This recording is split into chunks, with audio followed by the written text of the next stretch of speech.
New England is not necessarily the first place you think of when you think of the wine industry, but one group is trying to change that.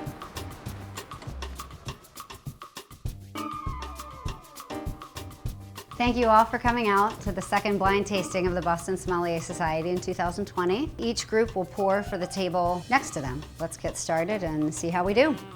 Molly Stapleton works in the industry and is the director of new membership for the Boston Sommelier Society. The Boston Sommelier Society is a group of mainly professionals, some avid enthusiasts of wine, that get together once every week and taste wine and try to improve ourselves professionally and personally through wine tasting.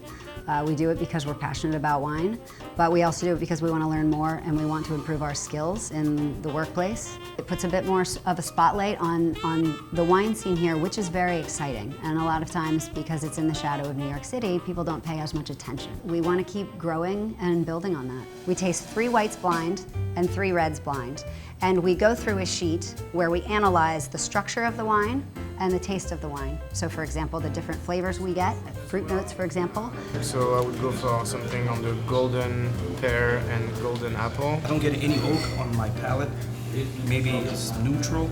And then the structure of the wine, meaning acidity, tannin, body. The acidity level is I think it's really high. The body's a little full and the acidity level is a little high. All of the elements of a wine that help you decide what style it is and whether you like it or not.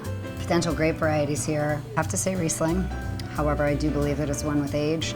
So we go around the group and we're each giving our opinion about the different aspects of the wine. And as we get to the end, we're starting to narrow down our choices. And then we say, we're gonna put our stake in the ground and we see if we're right or wrong. That's gotta be that. All right, let's see, drum roll. Anjou. Anjou, Chenin Blanc. Yes. Way to go. Nice call. 2015 in the 5-year range. So that was good. So you were spot on the 5-year range call. Meet Aaron Benjamin, wine enthusiast and sommelier at one of Boston's top restaurants. What are you ultimately hoping to get out of this? I would say a nuanced view. The majority of people that come here are incredibly smart and know a lot about wine, and I get to learn from them and hopefully give my input, which may be helpful or not, but I certainly get to learn from them and their perspectives. So this group provides a social setting where people who can't drink 6 bottles of wine on their own can taste through 6 bottles of wine together and talk about them and analyze them and not deal with all of the effects that drinking 6 bottles would have on someone. The understanding of wine comes not from the amount that you have consumed, but the amount of time that you have spent with it. As the local wine industry expands, so too does interest in this unique group. We've seen a lot of growth of diversity of people. It was traditionally just people from the restaurants, and now we see people from retail, we see people from areas of other expertise, scientists, for example, coming to learn to taste seriously. In the wine world, how does New England compare to other regions? New England is growing tremendously, and it's a very exciting place to be right now. It used to have a reputation for being a bit more conservative, I think, but that's changing a lot. So what is the biggest misconception when it comes to wine?